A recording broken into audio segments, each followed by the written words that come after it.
जो मुस्कुरा रहा है उसे दर्द ने पाला होगा, जो चल रहा है उसके पाँव में छाला होगा। बिना संघर्ष के इंसान चमक नहीं सकता, बिना संघर्ष के इंसान चमक नहीं सकता। जो जलेगा उसी के ज़िंदगी में उजाला होगा, जो जलेगा उसी की ज़िंदगी में उजाला होगा। प्यारे दोस्तों, मैं बाबूराम पटेल आप सबका अपने यूट्यूब चैनल बायोलॉजी जोन में एक बार फिर स्वागत करता हूं। तो दोस्तों, आज हम जो प्रैक्टिस सेट लेकर उपस्थित हैं वह है पूरा नॉन कार्डेटा। नॉन कार्डेटा अर्थात हम कह सकते हैं कि लोअर जूलॉजी के सभी हम फाइलम को लेकर के आज उपस्थित हैं, उससे प्रैक्टिस सेट होने वाला है। तो चलिए देख लिया जाए आज का पहला प्रश्न क्या कह रहा है, जो आप लोगों के लिए बहुत ही महत्वपूर्ण है। ठीक है, तो पहला प्रश्न क्या कह रहा है मेरे दोस्त, देखिए जरा। कह रहा है बहुरूपी अवस्थाएं किसके जीवन चक्र में पाई जाती हैं? बहुरूपी अवस्थाएं किसके जीवन चक्र में पाई जाती हैं? कह रहा है Entamoeba histolytica, Trypanosoma, Euglena, Balantidium. ठीक है, तो polymorphic form are found during the life cycle of, किसके जीवन चक्र के दौरान बहुरूपी अवस्थाएं मिलती हैं? ठीक है, तो इसका राइट आंसर क्या है मेरे दोस्त? इसका राइट आंसर है बी, ट्रिपैनोसोमा। ठीक है, कौन है? Trypanosoma is the right answer. चलिए क्वेश्चन नंबर हम 2 की बात करते हैं कि क्वेश्चन नंबर आखिर 2 क्या कह रहा है। देखो क्वेश्चन नंबर 2 में कह रहा है कि मुरर्स डॉट मनुष्य के एरिथ्रोसाइट्स में अवलोकित होते हैं यदि वे निम्न से संक्रमित हों। कह रहा किससे? Plasmodium vivax, Plasmodium falciparum, Plasmodium oval, Plasmodium malariae. ठीक है, Maurer's dots are observed in the erythrocytes of man if these are infected with. ठीक है, प्लाज्मोडियम vivax, Plasmodium falciparum, Plasmodium oval, Plasmodium मलेरी। तो इसका राइट आंसर क्या है मेरे दोस्त? इसको आप बता दीजिए। इसका राइट आंसर है जी बिल्कुल प्लाज्मोडियम फैल्सीपेरम। इसका 20 सही उत्तर है। देखिए हम आपको बता दें, प्लाज्मोडियम की विभिन्न जातियों द्वारा विभिन्न प्रकार के मलेरिया रोग उत्पन्न होते हैं। 4 प्रजातियां मुख्य रूप से हैं, पीएफ, पीवी, पीओ, पीएम। ठीक है, तो जानते हैं कि मनुष्य में अपने जीवन चक्र के दौरान जब ये परजीवी लाल रुधिर कणिकाओं अर्थात आरबीसी में पहुंचते हैं तो हीमोग्लोबिन को नष्ट कर देते हैं तथा विशेष प्रकार के पिगमेंटेड ग्रैन्यूल्स बनाते हैं। और देखिए मैं आपको बता दूं वो ग्रैन्यूल्स क्या होते हैं। जैसे प्लाज्मोडियम वाइवैक्स है, अगर प्लाज्मोडियम वाइवैक्स है तो सुफनर डॉट्स बनाता है। क्या बनाता है? सुफनर डॉट्स बनाता है। अब प्लाज्मोडियम ओवेल है, पीओ, तो यह भी बनाता है सुफनर डॉट्स। अब प्लाज्मोडियम फैल्सीपेरम अगर है, प्लाज्मोडियम फैल्सीपेरम, तो ये बनाता है मुरर्स डॉट्स। और अगर प्लाज्मोडियम मलेरी है तो ये बनाता है जीमैन डॉट्स। ठीक है, जीमैन डॉट्स बनाता है। चलिए क्वेश्चन नंबर 3 की तरफ बढ़ते हैं। क्वेश्चन नंबर 3 क्या कर रहा है उसको भी देख लेते हैं। कह रहा है लैंगिक जनन का कोई प्रमाण नहीं मिलता। लैंगिक जनन का कोई प्रमाण नहीं मिलता। किसमें नहीं मिलता? कह रहा पैरामीशियम कॉर्डेटम में, कि यूग्लिना विरिडिस में, कि मोनोसिस्टिस एजिलिस में, कि इनमें से किसी में नहीं। तो the proof of sexual reproduction is not found, मतलब लैंगिक जनन का कोई प्रूफ नहीं मिलता। किसमें नहीं मिलता ऐसा कह रहा है। तो इसका राइट आंसर क्या है मेरे दोस्त? इसका राइट आंसर है बी, यूग्लिना विरिडिस। ठीक है, euglena viridis is the right answer. देखिए कुछ जो यूग्लिना विरिडिस में लैंगिक जनन का कोई प्रमाण नहीं मिलता है, यह कुछ अलैंगिक विधियों जैसे बाइनरी फिजन हो गया, मल्टीपल फिजन हो गया, इसके द्वारा ये जनन करता है। ठीक है, और इसमें एक और सिस्टम होता है, इंसिस्टमेंट भी होता है। क्या होता है? इंसिस्टमेंट भी होता है। ठीक है, किसमें? यूग्लिना विरिडिस में। चलिए क्वेश्चन नंबर 4 की तरफ बढ़ते हैं। क्वेश्चन नंबर 4 क्या कह रहा है? कह रहा है प्लाज्मोडियम में लघु युग्मक और गुरु युग्मक बनाते हैं। माइक्रोगैमीट एंड मेगागैमीट इन प्लाज्मोडियम फॉर्म्स। क्या बनाते हैं दोनों गैमीट? माइक्रोगैमीट और मेगागैमीट दोनों प्लाज्मोडियम में क्या बनाते हैं? कह रहा oocysts बनाते हैं, हेटेरोसिस्ट बनाते हैं, स्पोरोजॉइड बनाते हैं, जाइगोट्स बनाते हैं। तो क्या बनाते हैं? इसका राइट आंसर क्या है मेरे दोस्त? इसका राइट आंसर है डी, जाइगोट बनाते हैं। क्या बनाते हैं? जाइगोट बनाते हैं। ठीक है, चलिए क्वेश्चन नंबर 5 की तरफ बढ़ते हैं। क्वेश्चन नंबर 5 क्या कह रहा है इसको भी देख लिया जाए। क्वेश्चन नंबर 5 कह रहा है साइकान का पोला ब्लास्टुला, पोला मतलब खाली, समझ रहे हैं कि साइकान का पोला ब्लास्टुला है क्या है? कह रहा है स्टीरियो ब्लास्टुला है, सीलो ब्लास्टुला है, स्टोमो ब्लास्टुला है, एम्फी ब्लास्टुला है। The hello blastula of साइकॉन is. ठीक है, इसका राइट आंसर क्या है मेरे दोस्त? इसका राइट आंसर है, हम आपको बता दें, इसका जो करेक्ट आंसर है वो है सी। ठीक है, स्टोमो ब्लास्टुला 5, इसका राइट आंसर हो गया क्या? सी। देखिए मैं बता दूं, जो निषेचित अंड होते हैं, निषेचित अंड के बार बार विभाजन से ब्लास्टुला का विकास होता है। किसका? ब्लास्टुला का विकास होता है। ब्लास्टुला की कोशिकाएं एक एपिथेलियल स्तर बनाती हैं जिसे ब्लास्टोडर्म कहा जाता है। क्या कहा जाता है? ब्लास्टोडर्म कहा जाता है। ठीक है, ब्लास्टुला के भीतर तरल द्रव से भरी एक कैविटी पाई जाती है जिसे ब्लास्टोसील कहते हैं। ठीक है, ब्लास्टोसील कहते हैं। और साइकान में जो साइकान होता है, साइकान में स्टोमोब्लास्टुला पाया जाता है। समझ रहे हैं? चलिए क्वेश्चन नंबर हम 6 की तरफ बढ़ते हैं। क्वेश्चन नंबर 6 क्या कह रहा है? कह रहा है निम्न में से कौन सी प्रकार की कोशिकाएं स्पंज में भोजन संचय करती हैं? निम्न में से कौन सी प्रकार की कोशिकाएं स्पंज में भोजन संचय करती हैं? कह रहा है भोजन संचय कौन करती हैं? पिनाइकोसाइट्स, कोइनोसाइट, ट्रोफोसाइट, थिसोसाइट। तो इसका सही उत्तर क्या है मेरे दोस्त? इसका सही उत्तर क्या है? ठीक है, इसका राइट आंसर है डी, थीसोसाइट्स होती हैं। क्या होती हैं? थीसोसाइट्स होती हैं। देखिए थिसोसाइट क्या करती हैं कि भोजन संचय का कार्य करती हैं, ठीक है। अगर हम बात करें कि स्पंज की देहभित की, तो स्पंज की देहभित में 3 स्तर होते हैं जिनमें विभिन्न प्रकार की कोशिकाएं होती हैं। थिसोसाइट जो होती है मीजोफिल मध्य स्तर में होती है जो भोजन संचय का कार्य करती है। जो ट्रोफोसाइट्स होती है, कौन सी? ट्रोफोसाइट, ठीक है। ट्रोफोसाइट भी मीजोफिल मध्य स्तर में होती है, ठीक है। इनका कार्य पोषण प्रदान करना होता है। इसका काम क्या होता है? पोषण प्रदान करना होता है, ठीक है। और पिनाइकोसाइट जो होती हैं, पिनाइकोसाइट से ये बाहरी स्तर पिनाइकोडर्म तथा कोइनोसाइट भीतरी स्तर कोइनोडर्म में होती हैं जो मुख्यतः रक्षात्मक स्तर होती हैं। क्या होती हैं? रक्षात्मक स्तर होती हैं, ठीक है। क्वेश्चन नंबर 7 की तरफ बढ़ते हैं। क्वेश्चन नंबर 7 क्या कह रहा है? कह रहा मेटाजेनेसिस की परिघटना देखने को मिलती है। मेटाजेनेसिस की परिघटना किसमें देखने को मिलती है? कह रहा कुछ प्रोटोजोआ में, कुछ स्पंजों में, कुछ सिलेंट्रेट में, कुछ हेलमिंथ में, ठीक है। The phenomena of metagenesis is seen in, किसमें? इसका राइट आंसर क्या है मेरे दोस्त? इसका राइट आंसर है सी, सम सिलेंट्रेट्स। किसमें देखने को मिलती है? सिलेंट्रेटा में, ठीक है। अब देखिए सिलेंट्रेटा कुछ संघ के कुछ जंतुओं में जो पॉलीमॉर्फिज्म आप जानते हैं, पॉलीमॉर्फिज्म देखने को मिलती है, बहुरूपता पाई जाती है, जिसमें 2 मुख्य रूप से जो रूप होते हैं, एक होता है पॉलिप और दूसरा होता है मेड्यूसा, ठीक है। पॉलिप और मेड्यूसा होते हैं। इनमें पॉलिप अलैंगिक जनन द्वारा मेड्यूसा का निर्माण करता है। पॉलिप अलैंगिक जनन द्वारा किसका निर्माण करता है? मेड्यूसा का निर्माण करता है। तथा मेड्यूसा लैंगिक जनन द्वारा पॉलिप का निर्माण करता है, ठीक है। मेड्यूसा लैंगिक जनन द्वारा पॉलिप का निर्माण करता है। इस प्रकार का जो पीढ़ी एकांतरण होता है, इसमें अल्टरनेशन ऑफ जनरेशन, उसी को कहते हैं मेटाजेनेसिस। क्या कहते हैं? मेटाजेनेसिस, ठीक है। तो चलिए क्वेश्चन नंबर 8 की तरफ बढ़ते हैं। क्वेश्चन नंबर 8 क्या कह रहा है? देखिए कह रहा है हाइड्रा के निमेटोसिस्ट में पाया जाने वाला विषैला पदार्थ है। हाइड्रा के निमेटोसिस्ट में पाया जाने वाला विषैला पदार्थ क्या कह रहा है? हिप्नोटॉक्सिन है कि हिमैटिन है कि हिपैरिन है, थ्रोम्बिन है। इसका राइट आंसर क्या है मेरे दोस्त? इसका राइट आंसर है हिप्नोटॉक्सिन, ठीक है। हिप्नोटॉक्सिन होता है हाइड्रा के निमेटोसिस्ट में पाया जाने वाला विषैला पदार्थ होता है, ठीक है, हिप्नोटॉक्सिन। चलिए क्वेश्चन नंबर 9 की तरफ बढ़ते हैं। क्वेश्चन नंबर 9 क्या कह रहा है? कह रहा ऑरेलिया में रूपैलियम एक जटिल संरचना है। ऑरेलिया में रूपैलियम एक जटिल संरचना है। कह रहा किस कौन से क्या किस लिए? कह रहा 2 संवेदी अंगों की है, 3 संवेदी अंगों की है, 4 संवेदी अंगों की है, 5 संवेदी अंगों की। तो ऑरेलियम जो रूपैलियम होती संरचना होती 5 संवेदी अंगों की है, ठीक है। जटिल संरचना कितने? 5 संवेदी अंगों की, 5 सेंस ऑर्गन की संरचना है, ठीक है। चलिए क्वेश्चन नंबर हम 10 की बात करते हैं। क्वेश्चन नंबर 10 क्या कह रहा है? कह रहा है कि यकृत कृमि का स्वतंत्र रूप से तैरने वाला सीलिया युक्त लार्वा है। Free swimming ciliated larva stage of liver fluke is, ठीक है। Free swimming ciliated larva stage of liver fluke is कौन सा है? कह रहा रेडिया है, मिरासीडियम है, मेटासर्केरिया है और सर्केरिया है। कौन सा है यकृत में? यकृत कृमि का स्वतंत्र रूप से तैरने वाला सीलिया युक्त लार्वा, सीलिया युक्त लार्वा, सीलिया युक्त लार्वा कौन सा है स्वतंत्र रूप से तैरने वाला? तो इसका राइट आंसर है मिरासीडियम। क्या है? मिरासीडियम। और आप जानते हैं कि जो लीवर फ्लूक होता है इसमें कितने प्रकार के? 5 प्रकार के लार्वा, जैसे हमने बताया था आप लोगों को मिस आरसी मल्होत्रा, ठीक है। मिस आरसी मल्होत्रा, आपने इसको ध्यान रखेंगे कि मिरासीडियम हो गया, रेडिया हो गया, सर्केरिया हो गया, मेटासर्केरिया, ये लार्वा इसमें उपस्थित होते हैं। चलिए क्वेश्चन नंबर 11 की तरफ बढ़ते हैं। क्वेश्चन नंबर 11 क्या कह रहा है? कह रहा एफ हिपैटिका, ठीक है। कह रहा है फैसियोला हिपैटिका, ठीक है। फैसियोला हिपैटिका के जीवन चक्र में मध्यस्थ पोषक है। फैसियोला हिपैटिका का जीवन चक्र में मध्यस्थ पोषक कौन है? ऐसा कह रहा है, ठीक है। कह रहा है कि the intermediate host in the life cycle of Fasciola hepatica कौन है? कह रहा है कि सीप है कि स्नेल है, सीप है कि स्नेल है कि मैन है कि बर्ड है। तो इसका राइट आंसर क्या है? इसका राइट आंसर है बी, स्नेल, ठीक है। कौन सा इसका उत्तर है? स्नेल, घोंघा है। देखिए फैसियोला हिपैटिका एक डाइजेनेटिक पैरासाइट है, ठीक है। डाइजेनेटिक मतलब द्विपोषदी है, ठीक है। 2 पोषद होते हैं। इसका जीवन चक्र 2 पोषदों में पूर्ण होता है, 2 होस्ट में।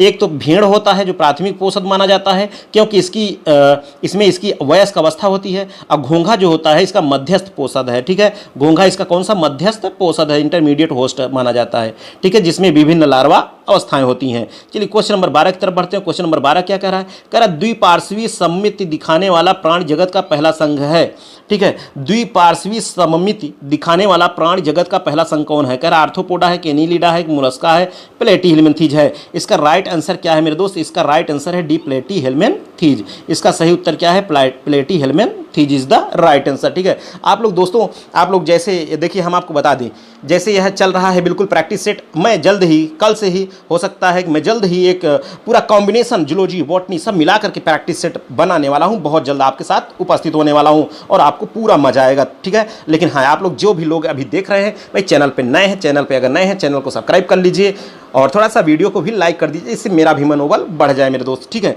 चलिए क्वेश्चन नंबर 12 की बात कर लिए, अब 13 की तरफ बढ़ते हैं। 13 क्या कह रहा है, देखिए कह रहा है ब्लैडर क्रीम पाया जाता है, bladder warm is found in, कह रहा किसमें पाया जाता है ब्लैडर क्रीम, ब्लैडर वार्म किसमें पाया जाता है, कह रहा मनुष्य की मांसपेशियों में, सुअर या गाय की मांसपेशियों में, मनुष्य के मल में, मृदा में, किसमें पाया जाता है भाई। इसका राइट आंसर क्या होगा, इसका राइट आंसर है बी, सुअर या गाय की मांसपेशियों में, ठीक है। किसमें पाया जाता है, सुअर या गाय की मांसपेशियों में। देखिए ब्लैडर क्रीमी जो होता है, जैसे टेप वर्म हो गया, ठीक है, टेप वर्म का एक लार्वा है, कौन, ब्लैडर वर्म जो है टेप वर्म का एक लार्वा है, ठीक है, जो कि सुअर या गाय की मांसपेशियों में विकसित होता है तथा अधपके मांस को खाने वाले मनुष्यों को भी क्या करता है, ये संक्रमित करता है, जो अधपका मांस खाता है, ठीक है। क्वेश्चन नंबर 14 की तरफ बढ़ते हैं। क्या कह रहा है, कह रहा है कि इसमें से कौन सा जंतु समूह आंतरिक परजीवी नहीं है, इसमें से कौन सा जंतु समूह आंतरिक परजीवी नहीं है, ऐसा कह रहा है, ठीक है।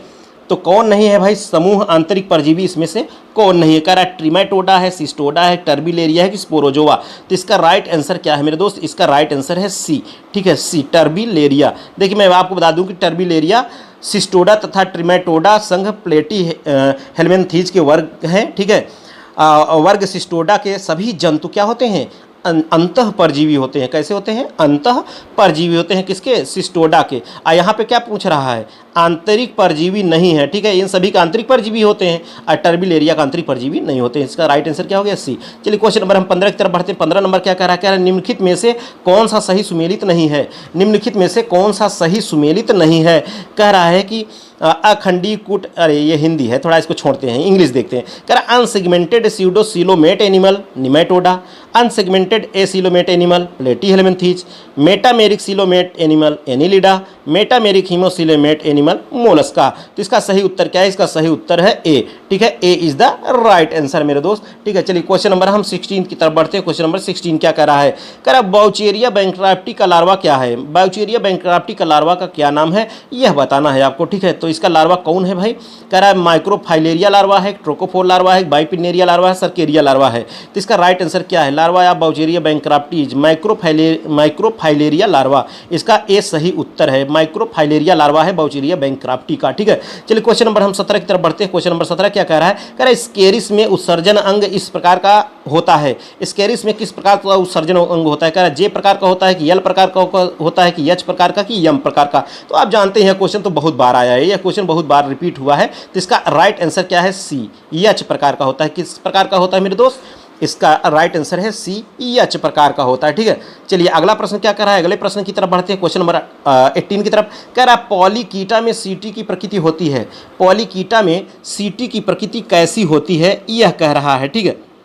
कह रहा है बहुतायत होती है, एकल होती है, समूह में होती है, समेकित होती है। तो इसका सही उत्तर क्या है, इसका सही उत्तर बताइए, बिल्कुल बताइए। देखिए इसी प्रकार का क्वेश्चन है भाई, कह रहा है कि बिल्कुल पॉलीकीटा में सीटी की प्रकृति कैसे होती है, बंडल, समूह में होती है। कैसे होती है, समूह में होती है। अगर पॉलीकीटा की बात करें, पॉलीकीटा वर्ग में सीटी बहुत सी होती है तथा समूह तथा खंडों में भी स्थित होती है। चूंकि यहाँ पर जो प्रश्न पूछ रहा है वो सीटी की प्रकृति पूछा गया है, इस कारण से कैसे हम यहाँ बताएंगे, समूह में होती है। चलिए क्वेश्चन नंबर हम 19 की बात करते हैं। क्वेश्चन नंबर 19 क्या कह रहा है, जोंक के क्रॉप में कितने कोष्ठ होते हैं, जोंक के क्रॉप में कितने कोष्ठ होते हैं। कह अच्छा होता है कि 8 होता है कि 9 होता है कि 10 होता है। How many chamber are found in the crop of leech, ठीक है। देख रहे हैं पीजीटी भाई कितनी दोबारा आया है, तो ऐसा नहीं कि रिपीटेड क्वेश्चन बहुत आ जाते हैं, समझ रहे हैं। तो इसका राइट आंसर क्या होगा मेरे दोस्त, इसका राइट आंसर है डी, 10। कितने होते हैं, 10 होते हैं, ठीक है। अब आप सोच रहे होंगे कि ये 10 कैसे होते हैं भाई, 10 कहाँ से पैदा हो गए। आप जानते हैं कि जोंक के क्राप में इसके आहार नाल, यानी जोंक में क्राप इसके आहार नाल का सबसे बड़ा भाग होता है, जो कि इसके 9वें खंड से लेकर 18वें खंड तक फैला होता है, समझ रहे हैं। पूरे क्राप में 10 चैम्बर एक क्रम में होते हैं, समझ रहे हैं। और प्रत्येक कोष्ठ एक दूसरे से इस स्फिंक्टर द्वारा क्या होता है, अलग होता है, समझ रहे हैं। चलिए अगला क्वेश्चन क्या कर रहा है, 20 नंबर का क्वेश्चन देखिए, कह रहा है केचुआ सकारात्मक प्रतिक्रिया दर्शाता है, केचुआ सकारात्मक प्रतिक्रिया दर्शाता है, समझ रहे हैं। सकारात्मक तो दर्शाता है, लेकिन मैं आपके लिए कहना चाहूँगा थोड़ा सा कि पसीने की स्याही से लिखे पन्ने कभी कोरे नहीं होते, जो करते हैं मेहनत दर मेहनत उनके सपने कभी अधूरे नहीं होते। प्यारे दोस्तों, उनके सपने कभी अधूरे नहीं होते। तो अगर आप मेहनत कर रहे हैं तो जैसे कि कहा गया है कि पत्थर नहीं सुनता है फरियाद किसी की, मेहनत नहीं जाती है बेकार किसी की। अगर आप मेहनत कर रहे हैं पूरी लगन के साथ, तन्मयता के साथ, ईमानदारी से, तो सफलता आपको एक न एक दिन जरूर मिलेगी। अब वो बात अलग है कि कहा जाता है कि सफलता एक दिन में नहीं लेकिन एक दिन जरूर मिलती है, तो सफलता आपको जरूर मिलेगी प्यारे दोस्त। ठीक है, चलिए। कह रहा है केचुआ सकारात्मक प्रतिक्रिया दर्शाता है। कह रहा है प्रकाश के प्रति, गुरुत्व के प्रति, कि रसायन के प्रति, कि इनमें से कोई नहीं। तो इसका राइट आंसर क्या है? केमिकल के प्रति दर्शाता है। किसके? रसायन के प्रति। चलिए क्वेश्चन नंबर 21 की बात करते हैं। 21 नंबर क्या कह रहा है इसको भी देख लेते हैं। 21 नंबर का क्वेश्चन कह रहा है केचुए की क्लोरागोगन कोशिकाएं कशेरुकी की किस रचना में कार्यों में समरूप होती हैं? लो भैया आगे ना, क्लोरागोगन सेल्स, जो क्लोरागोगन सेल्स होती हैं अर्थों में किसके एनालॉगस होती हैं? वर्टिब्रेट के किस अंग के एनालॉगस होती हैं? किस स्ट्रक्चर के? ऐसा करा लीवर के एनालॉगस की, लंग्स के, किडनी की, सलाइवरी ग्लैंड की। यह भी क्वेश्चन कई बार आया है। तो इसका राइट आंसर है लीवर के एनालॉगस होती हैं। समझ रहे हैं? क्लोरागोगन कोशिकाएं केचुए की। चलिए क्वेश्चन नंबर 22 की तरफ बढ़ते हैं। क्वेश्चन नंबर 22 क्या कर रहा है इसको भी देख लेते हैं। क्वेश्चन नंबर 22 को देखिए। क्वेश्चन नंबर 22 में कह रहा है, ध्यान दीजिए, कह रहा है अर्थवर्म में अर्थात केचुआ, लीच और सेंटीपीड में क्या समानता है? सेंटीपीड और लीच और केचुआ, लीच मतलब जोंक, केचुआ, जोंक और सेंटीपीड में क्या समानता है? कह रहा सभी में मैलपीघी नलिकाएं होती हैं, सभी में नालवत तंत्रिका रज्जु अधर में होती है, सभी द्विलिंगी हैं, सभी में पैर नहीं होते हैं। ऐसा कह रहा है। तो इसका राइट आंसर क्या है भाई? कह रहा है कि they have malpighian tubule, they have ventral nerve cord. जी बिल्कुल, they have ventral nerve cord. इसका राइट आंसर है बी। बी इसका सही उत्तर है। मतलब सभी तीनों में जो है, सभी में नालवत तंत्रिका रज्जु अधर में होती हैं। समझ रहे हैं? इसका सही उत्तर क्या है? बी इसका सही उत्तर है। समझ रहे हैं? क्योंकि अर्थवर्म, लीच और सेंटीपीड सभी नॉन कार्डेट्स हैं। इनमें नालवत जो वही नर्व कार्ड मैंने बताया कि वेंट्रल भाग में होती है, जबकि कार्डेट में कहाँ होता है? ये डॉर्सल भाग में होता है। चलिए क्वेश्चन नंबर 23 की बात करते हैं। कह रहा है कि सिल्क ग्रंथियां रूपांतरित होती हैं। सिल्क ग्रंथियां किसका रूपांतरण है? ऐसा कह रहा है। तो आप जानते कह रहा है कि लार ग्रंथि का रूपांतरण है, कि पाचक ग्रंथि का है, कि उत्सर्जन ग्रंथि का है, कि अंतःस्रावी ग्रंथि का है? तो सिल्क ग्रंथियां किसकी रूपांतरण है? लार ग्रंथि की। ठीक है, किसकी ग्रंथि है? लार ग्रंथि का रूपांतरण है। समझ रहे हैं? सिल्क ग्रंथियां। चलिए क्वेश्चन नंबर हम बात करते हैं 24 की बात करते हैं। क्वेश्चन नंबर 24 कह रहा है आर्थ्रोपोड्स को थल पर जीवित रहने में किसने अधिकतम सहायता की? आर्थ्रोपोड को थल पर जीवित रहने में किसने अधिकतम सहायता की? कह रहा है काइटिनी उपचर्म, की यूरिका उत्सर्जन, यूरिकोटेलिक एक्सक्रीशन, सर्वभक्षी स्वभाव मतलब ओमनीवोरस हैबिटेट, ठीक है, हैबिट, संचित उपांग मतलब ज्वाइंटेड अपेंडेजेस। तो इसका राइट आंसर क्या है भाई? इसका राइट आंसर, थोड़ा सा ये प्रश्न थोड़ा सा गंभीर टाइप का है कि आर्थ्रोपोडा को कौन, आर्थ्रोपोड मतलब जिसमें पैर ज़्यादा रहते हैं ना, तो कह रहा है कि इसको सबसे किसने अधिकतम सहायता की भाई जीवित रहने में थल पर? समझ रहे हैं? तो इसका राइट आंसर क्या है? इसका राइट आंसर है भाई काइटिनस उपचर्म। अभी इसका मतलब क्या है कि काइटिनस क्यूटिकल उपस्थित होने के कारण अधिकतर इनको मदद मिली, क्योंकि ये जानते हैं कि आर्थ्रोपोडा बहुत ही सफल स्थलीय जंतु हैं। इनकी सफलता के 3 प्रमुख कारण क्या है? एक काइटिनी उपचर्म है, असंचित उपांग है और जोड़ीदार पंख हैं। इनमें काइटिनी उपचर्म सबसे मुख्य है, जो इन्हें क्या प्रदान करता है? सुरक्षा प्रदान करता है। चलिए क्वेश्चन नंबर हम 25 की बात करते हैं। कह रहा है कि हरित ग्रंथियां, ग्रीन ग्लैंड, हरित ग्रंथियां उत्सर्जी हैं। किसका है? ग्रीन ग्लैंड किसका? एक्सक्रीटरी है। कह रहा है प्राण में है, कि बिच्छू में है, कि केचुए में है, कि पाइला में है? किस में है भाई? इसका राइट आंसर क्या होगा? फटाक से बताई दीजिए। इसका राइट आंसर क्या है? इसका राइट आंसर है प्रॉन में। प्रॉन में जो ग्रीन ग्लैंड होती हैं ये क्या होती हैं? एक्सक्रीटरी होती हैं। समझ रहे हैं?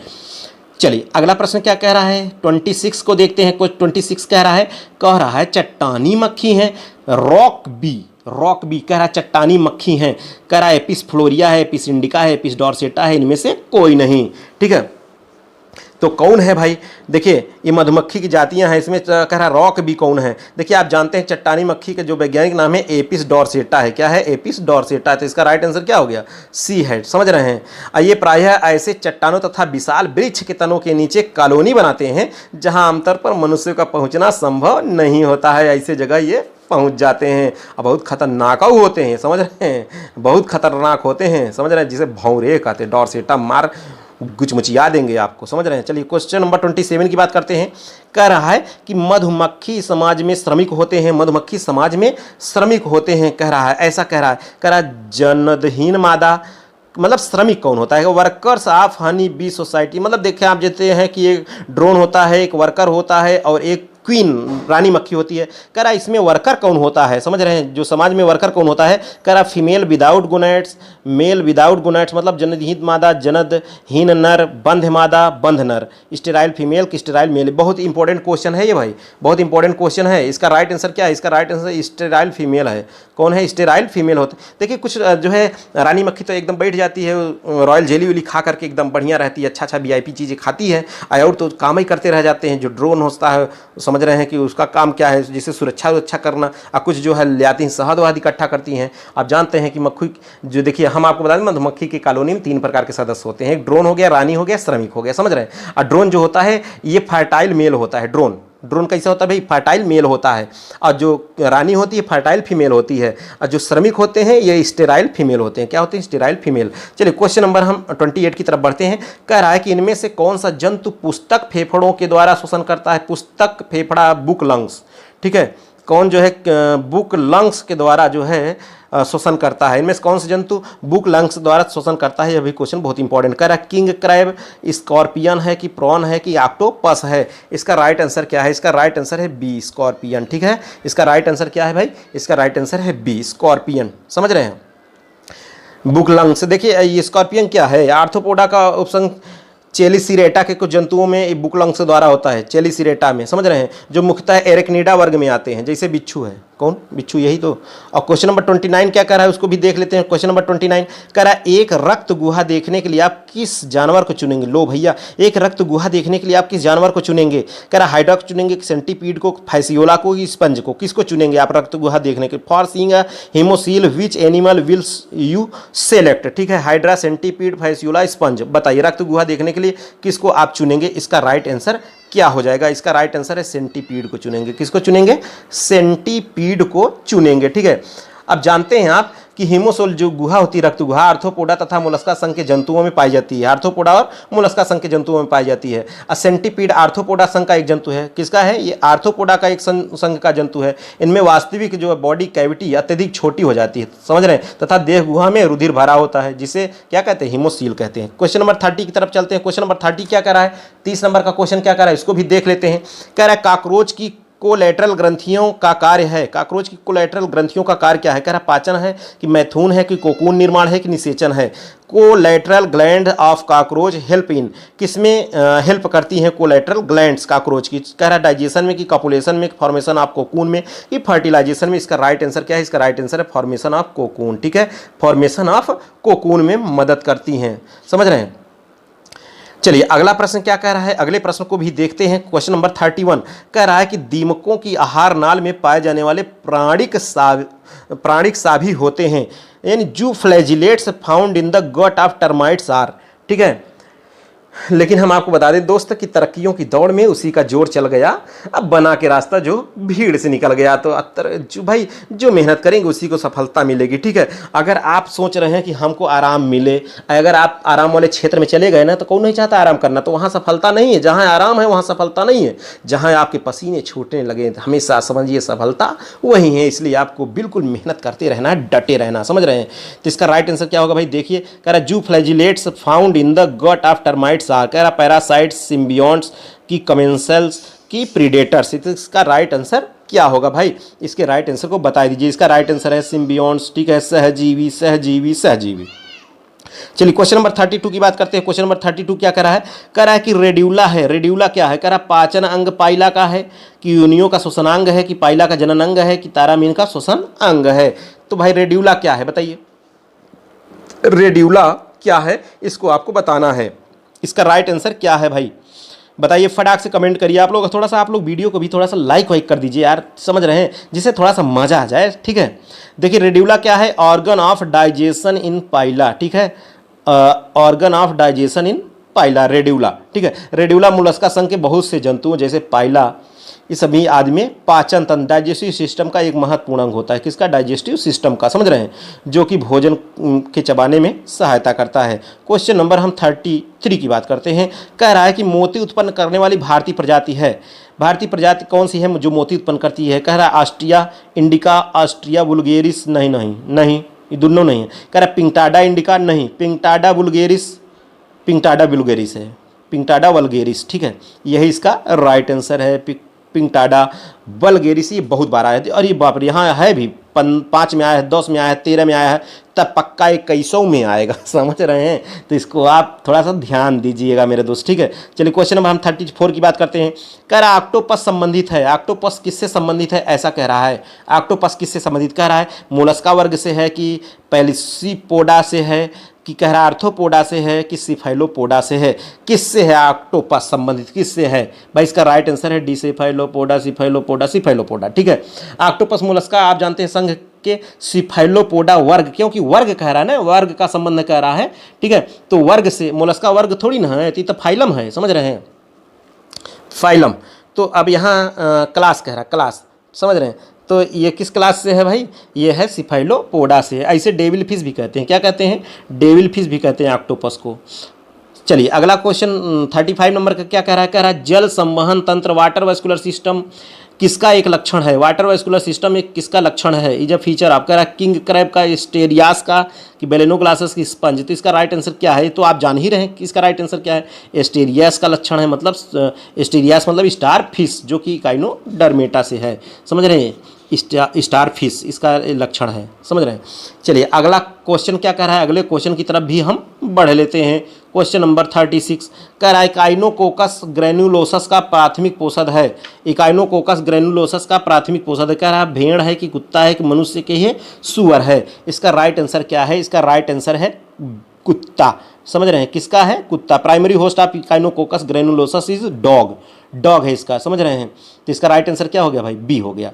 चलिए क्वेश्चन नंबर हम 37 की बात करते हैं। 37 कह रहा है सितारा मछली का श्वसन अंग है। सितारा मछली का श्वसन अंग क्या है? कह रहा है देदभित्ति है, नालपाद है, पेडिसिलेरियाई है कि पापुली है, ठीक है। सितारा मछली का श्वसन अंग क्या है? इसका श्वसन अंग है पैपुली। क्या है? पैपुली। पैपुली इसका श्वसन अंग है। Respiratory organ of the starfish is papulae. चलिए अगला 38 की बात करते हैं। 38 नंबर क्या कह रहा है? कह रहा है इपीमॉर्फोसिस का तात्पर्य है। इपीमॉर्फोसिस कह रहा है पुराने अंगों का खत्म हो जाना, किसी खोए हुए भाग का पुनः बन जाना, पूरे शरीर का पुनर्निर्माण, युग्म नज का विकास। तो इसका राइट आंसर क्या है भाई? बताइए, इसका राइट आंसर क्या है? Epimorphosis is degeneration of old organ, regeneration of lost part, regeneration of entire body, development of zygote. तो इसका राइट आंसर क्या है? इसका राइट आंसर है बी, किसी खोए हुए भाग का पुनः बन जाना। तो दोस्त इसका B is the right answer. देखिए हम आपको बता दें, एक बात आप लोग ध्यान रखिएगा, आप प्रैक्टिस सेट बिल्कुल अगर स्टार्ट हो गया है तो ये प्रैक्टिस सेट बिल्कुल चलता रहेगा मेरे दोस्त। अब नए नए प्रकार के आप क्वेश्चन देखेंगे, मिक्स देखेंगे, कंबाइंड देखेंगे। अब इन प्रश्नों को नहीं देखेंगे जो कि ये पूछे जा चुके हैं, समझ रहे हैं, हमारे प्रैक्टिस सेट में। और मैंने कहा कि आप लोग थोड़ा सा शेयर करिए, लेकिन आप लोगों ने थोड़ा सा भाई चलिए कोई बात नहीं, मदद तो कर ही रहे हैं आप लोग भी, ठीक है। देखिए हम आपको बता दें, जो इपीमॉर्फोसिस शरीर के किसी कटे हुए भाग का फिर से यानी बन जाना, पुनः बन जाना इपीमॉर्फोसिस कहलाता है। जैसे तारामीन जो है स्टार फिश है, जबकि किसी एक कटे हुए भाग से पूरे जीव का बन जाना मॉर्फोलैक्सिस कहलाता है, ठीक है। मॉर्फोलैक्सिस और इपीमॉर्फोसिस अंतर है, समझ रहे हैं। जैसे अमीबा हाइड्रा में क्या होता है? मॉर्फोलैक्सिस होता है। आईपीमॉर्फोसिस किस में होता है? स्टार फिश में, समझ रहे हैं। किसी खोए हुए भाग का पुनः क्या होता है? इसमें बन जाना। चलिए क्वेश्चन नंबर हम 39 की तरफ बढ़ते हैं। 39 क्या कर रहा है? कह रहा है तारा मछली के अंडे होते हैं। तारा मछली के अंडे कैसे होता है? कह रहा है होमोलेस्थल होता है, टीलोलेस्थल होता है, माइक्रोलेस्थल होता है कि ऑलिगोलेस्थल होता है? बताइए। The egg of starfish is homolecithal, telolecithal, microlecithal, oligolecithal. इसका राइट आंसर क्या है? इसका राइट आंसर है होमोलेस्थल होता है। कैसा होता है? होमोलेस्थल होता है, समझ रहे हैं। चलिए अब आगे चलते हैं। अगला प्रश्न क्या कह रहा है उसको भी देख लेते हैं। देखिए अगला प्रश्न कह रहा है कि इकाइनोडर्म के पूरे प्लूटस लार्वा का लक्षण है। इकाइनोडर्म के प्लूटस लार्वा का लक्षण है। Pluteus larva of echinoderm is characterized by the possession of, कह रहा है एपिकल सीलिया, सीलिया की क्षैतिज पंक्तियाँ, सीलिया की खड़ी पंक्तियाँ, कोई नहीं। तो हमें नहीं लग रहा है इसमें से कौन मिल रहा है, समझ रहे हैं। तो इसका राइट आंसर क्या है? D, none of the above. इनमें से कोई नहीं, इनमें से कोई लक्षण नहीं मिलता है, समझ रहे हैं कि इपिकल सीलिया, सीलिया फलाना ढिमका, तो इस तरह से नहीं। तो दोस्त देखिए हम आपको बता दें, हमने बताया आप लोगों को भी कि बिल्कुल हम जल्द से जल्द लेकर के आने वाले हैं मिक्स प्रैक्टिस सेट। तो प्यारे दोस्तों चलिए आज के हमारे इस वीडियो में बस यहीं तक रखते हैं, फिर मिलेंगे नेक्स्ट वीडियो के साथ। Okay, thank you.